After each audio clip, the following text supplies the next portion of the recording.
This is James from Tabletop Gaming Guild, and today we're going to go over the Game of Kingdoms. So let's go ahead down to the table here. I'll give you a general overview of the game. We'll come back and I'll give you my final thoughts. So this is a game of Kingdoms. So this game comes with 40 cards, and what you're going to do with it is a neat concept where everyone wins except for one player. So the person with cards left at the end of the game loses. So you're just trying to get rid of your cards throughout the game, and there's going to be different suits and colors here. So what we're going to, the hero, let's see if I can find a hero here. Well, I can just read them off too. But the hero is the highest. Then you have your king, and then you have queens, and then knights, and then you have your 10 squires. You have your 9 squires, 8 squires, 7 squires, 6 squires, and 5 squires. And what I mean by that is it's numerically 6 squires. And also to keep in mind that there are going to be 4 different colors in this game, and that like a green hero can only beat another green card, and so on and so forth. So just keep that in mind. Now let's go ahead and go over the gameplay, and this is what you're going to do to get started. So you're going to go ahead and you're going to deal out 6 cards to each player. So each player will get 6 cards.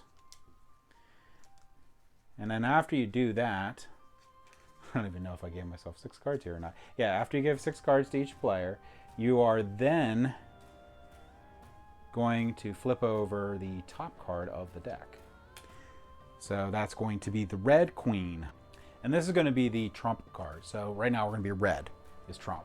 So you're going to take a look at your cards, and the player with the lowest trump card, which I have none, goes first. So, and they have none either too. So in case of no one having a trump card,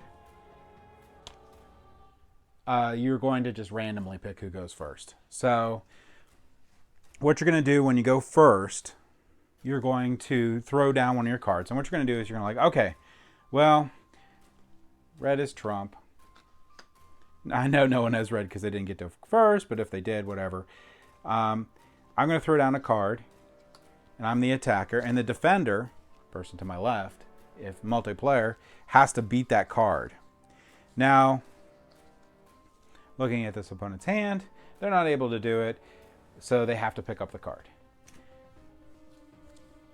Now, if the defender was able to beat it, then it will keep going clockwise and keep going around and around until someone can't beat it, and then that person picks up all the cards, and this just keeps going until everybody but one person runs out of cards.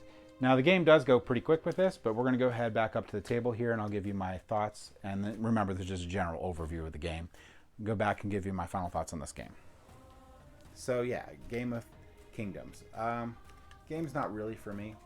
I don't really like games like this. However, I will say, like one of my daughters loves it.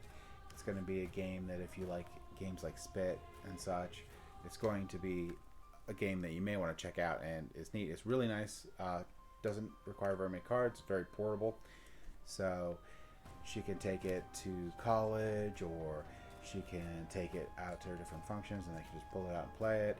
It's going to play pretty fast, so they can get a couple games in. So there's a lot to be said for this game. Like I said, it's not for me, but it doesn't mean it's not for you. So that was the Game of Kingdoms. Thank you for watching.